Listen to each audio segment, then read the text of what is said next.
Bonjour Hervé, Bonjour Arnaud. merci, merci de ton temps. Donc l'idée c'est vraiment de nous présenter ce que tu fais à la LPO, etc., ce qu'est la ligne de protection des oiseaux, et un petit peu avoir un regard sur les vergers cidricoles. D'accord.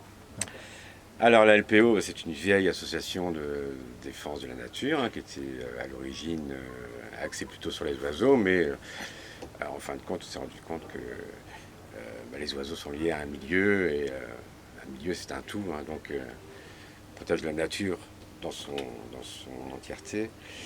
Elle a eu bientôt 100 ans, il y a quelques années, et elle est divisée en délégations régionales ou départementales, comme ici, la LPO 44 qui a fêté ses 30 ans aussi.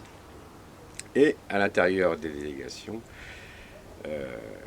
on a démultiplié un peu les actions par des groupes locaux. Alors moi, je m'occupe d'un groupe local, le groupe Nantes-Ouest. Alors on propose des sorties publiques, on fait des réunions, on fait des enquêtes. On connaît des enquêtes qui sont requises par le muséum sur certains secteurs. Et puis on fait des sorties entre nous, on suit l'actualité ornithologique du coin, s'il y a des espèces à voir ou s'il y a des sites à découvrir. Et on fait des voyages aussi de temps en temps. Voilà. Du coup, sur les espèces d'oiseaux qui pourraient éventuellement s'installer dans un verger ou être proches du verger et se nourrir du verger, notamment les espèces un peu plus insectivores ou d'alimentation variée. Eh bien, je pense tout naturellement aux mésanges déjà, mésanges charbonnières, mésanges bleues qui sont les plus communes. Il y a la mésange à longue queue aussi qui peut se promener dans les vergers. Mais un verger, il ne faut pas qu'il soit isolé, il faut aussi qu'il soit entouré de haies, d'arbres. Voilà, c'est un tout. Si c'est un verger au milieu de rien, les oiseaux ne viendront pas.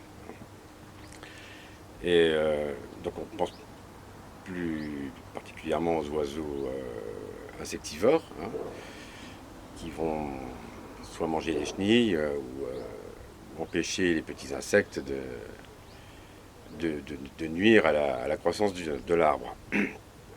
Il y a aussi des oiseaux qui viennent chercher les insectes dans les écorces, je pense aux grimpros. Et puis il y a d'autres espèces qui peuvent intervenir, comme le rouge-queue par exemple, le rouge-queue, ou au passage le gomme-mouche, qui sont des oiseaux qui chassent plutôt à l'affût. Ils se mettent sur une branche et ils vont détecter leur proie et ils vont aller la chercher par terre ou sur une autre branche.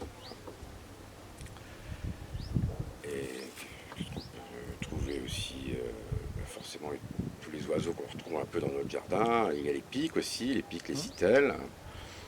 Les pics, le pivert notamment, qui peut être intéressant parce qu'il s'attaque aux fourmis.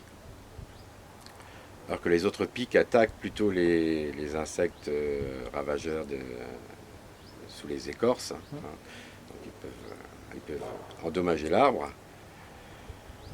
Mais le pivert, ouais, le pivert mange beaucoup, beaucoup de fourmis. Donc c'est sympa d'avoir des pivers aussi. Tu parlais de vraiment donner le gîte et le couvert aux oiseaux. Mhm. On voit donc quelles seraient les pratiques, par exemple, avoir des haies sur les vergers, parce que ça peut être des arbres basse-tige, haute-tige, donc ça peut être des arbres qui vont faire 2 mètres, 3 mètres, et qui vont aller plus sur du 10 mètres facilement, sur les pommiers ou les poiriers. Et derrière, voilà, qu'est-ce qu'on peut faire vraiment pour qu'ils s'installent ou pour favoriser le nombre. Ben, un oiseau, pour s'installer, il lui faut bien sûr de la nourriture. Et s'il veut se reproduire, il lui faut de la sécurité. Alors la sécurité, c'est soit être caché, ou soit être protégé dans un nichoir, éventuellement, ou une cavité. Alors les nichoirs, ouais, c'est un bon moyen d'attirer les oiseaux, dans les jardins comme dans les vergers, évidemment. Alors, il faut les placer de bonne heure, avant les périodes de nidification, s'assurer qu'ils soient bien propres aussi, puis qu'ils ne puissent pas transmettre de maladies. Chaque espèce a un peu ses types de nichoirs de prédilection, hein.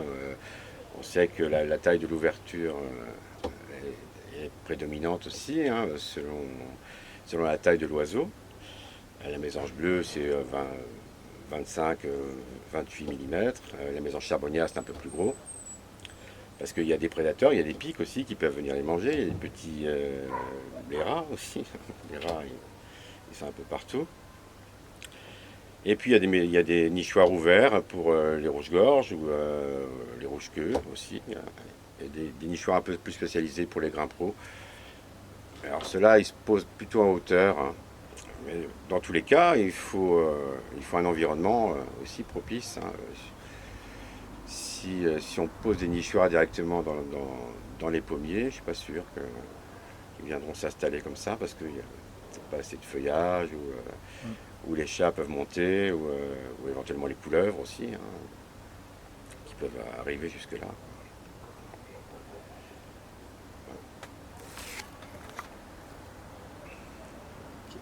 Du coup, sur ça, les périodes, donc pour éviter les interventions humaines, j'imagine que les périodes de nidification sont un peu critiques, où il y a d'autres périodes pour éviter de travailler au verger, ou est-ce que finalement ça va avoir très peu d'impact? Ouais, si ça niche ou pas, mais après, si la nichée est en sécurité, les parents ne l'abandonneront pas comme ça. Je pense pas qu'il y ait de gros problèmes. J'ai déjà vu des mésanges nichées dans des endroits vraiment incongrus. Mon entreprise, là, elle niche dans les cendriers. Donc les gens, ils mettent leurs cendres, mais ils continuent à nicher quand même. Alors, je suis obligé de mettre des panneaux, évidemment. Mais voilà, les parents n'abandonnent pas comme ça leur niche. Évidemment, il faut pas secouer. Oui. Et il faut faire attention. Et puis laisser toujours une issue. Et oui, les nichoirs aussi, quand on les installe, il faut faire attention au vent dominant pour pas que le vent rentre dans le nichoir et que la pluie aussi éventuellement puisse mouiller tous les petits, quoi. Sur d'autres types d'espèces un peu plus carnivores, Alors oui, moi j'ai pensé tout de suite à la chevêche, hein, la chevêche d'Athéna. Parce qu'on sait par expérience qu'on la rencontre souvent dans les vieux vergers. ok. Voilà. Alors pourquoi? Peut-être parce qu'il y a les vieux fruits attirent les rongeurs, ou peut-être parce qu'il y a des cavités dans les vieux arbres, mais bien souvent on la rencontre dans les vergers. Ensuite, tous les insectes, tous les oiseaux nocturnes sont susceptibles, hein, de chasser les petits mulots, les souris. Enfin, voilà. Et puis pour les proies un peu plus grosses, comme le rat par exemple, hein, aussi, qui peut faire des dégâts, j'imagine. Là c'est la buse, hein. La buse, il faut lui trouver aussi un promontoire, un perchoir, à partir duquel elle puisse un peu dominer tout son territoire et fondre sur les proies éventuelles. Sur tout ce qui est oiseaux chasseurs comme ça, est-ce qu'il y en a beaucoup? Est-ce que finalement c'est un peu comme l'aigle, c'est-à-dire ils ont vraiment leur zone de chasse Ils sont tous plus ou moins spécialisés, hein, ils ont des méthodes de chasse différentes, certains sont à l'affût. On peut parler aussi du faucon cresserelle, hein, celui qui vole, qui fait du surplace, hein, et qui se nourrit aussi de lézards, de micro-mammifères. Ils peuvent aussi manger des oiseaux, hein. Voilà. Donc ils ont tous un peu leur niche, mais leurs territoires peuvent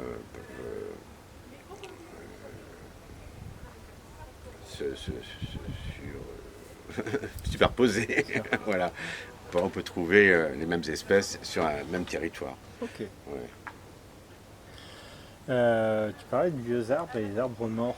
Du coup, c'est quelque chose qu'il faut garder parce que dans les vergers, souvent, c'est a Ouais, mauvaise réputation. On dit ça a attiré plus de ravageurs que. voilà, ouais, c'est possible aussi. Oui, oui, ça attire les ravageurs forcément, mais ça attire aussi les, les oiseaux qui s'en nourrissent. Donc on a parlé des pics, on peut parler aussi d'un petit oiseau, un petit pic, enfin qui est de la famille des pics, et qui niche pas beaucoup dans la région, mais qui passe en migration, qui s'appelle le torcol fourmilier. Donc fourmilier parce qu'il mange des fourmis, mais il s'attaque aussi aux oiseaux dans les écorces. Donc le grimpero aussi, hein, qui est un petit oiseau assez discret, qui peut nicher sous les écorces aussi, et qui a un petit bec crochu, qui se nourrit des petites araignées, des petits insectes qui sont coincés dans dans les écorces. Et du coup, moi, je suis arboriculteur. Comment je fais en fait pour déjà avoir une idée si mon verger peut abriter des oiseaux? En fait, je suis Mhm. totalement débutant là-dedans, donc si j'entends un oiseau, je ne vais pas savoir le Ouais. différencier ce que c'est. C'est vraiment si j'ai envie de m'intéresser à tout ça et de me dire est-ce que mon verger attirer les oiseaux, est-ce que la biodiversité est vraiment intéressante, la biodiversité avicole qui de toute façon va ruisseler sur le reste de la Mhm. biodiversité, hein. Sur ça, comment ou est-ce que je peux être aidé par la LPO, ou est-ce que vous faites des formations, des sorties, je peux adhérer, etc. Bah, adhérer déjà, ouais, c'est la base de toute association, même si c'est pas forcément obligatoire. Mais donc les groupes locaux ou la LPO 44 éditent tous les ans tout un programme de sortie publique. Mhm. La plupart sont gratuites. C'est un bon moyen de s'initier, de découvrir des milieux, mais aussi des espèces, hein. Et rien de tel pour identifier une espèce après que de la rencontrer et d'entendre le chant en même temps. Et si on a tout ça, après c'est gagné, c'est forgé et on la reconnaîtra après facilement. Ensuite, il y a des formations qui existent, hein. La LPO propose des formations de différents niveaux pour s'initier justement à la reconnaissance d'oiseaux et éventuellement ensuite participer à des petites enquêtes, hein. Il y a des enquêtes simples qui permettent qui sont d'identifier les oiseaux qu'on rencontre dans un certain milieu. Et les données sont ensuite envoyées au muséum qui mouline tout ça et puis qui dit si la biodiversité est en chute ou pas. Donc moi je vois deux enquêtes simples qui s'appellent l'estimation des populations d'oiseaux communs. Euh, il existe une application qui s'appelle Naturaliste, sans E. On s'inscrit avec une adresse mail, un mot de passe. On est géolocalisé et on peut rentrer ensuite la liste des oiseaux qu'on a observés pendant 5 minutes et qu'on a entendus autour d'un point. Et on peut faire un autre point un peu plus loin. Voilà. Il y a une autre enquête qui s'appelle le suivi temporaire des oiseaux communs qui se fait plutôt au printemps. Là, on a 10 points d'écoute, hein, sur 1 km². Et pareil, sur ces 10 points, on s'arrête 5 minutes et on note les oiseaux 25 mètres, 50 mètres, 100 mètres, 200 mètres. Et on rentre toutes les données tous les ans pour le muséum. Ensuite, il existe aussi des aides, hein, de la LPO pour aider les agriculteurs comme toi, les arboriculteurs, à aménager leur exploitation afin d'y accueillir un maximum de biodiversité, ou un peu plus de biodiversité en tout cas. Alors ces conseils sont soit prodigués par des professionnels, des salariés de l'association, ou des bénévoles comme moi, qui, à mon petit niveau, Hein, on peut faire des enquêtes, divers protocoles, déjà faire un état des lieux, hein, voir les espèces qu'on peut rencontrer, aussi bien au niveau batracien, reptiles, évidemment oiseaux, et proposer des aménagements afin que le maximum d'espèces puissent s'installer autour des arbres. Ok, top. Bah, écoute, merci beaucoup. Et ben, avec plaisir, Arnaud. Tant. Et ben, une prochaine fois.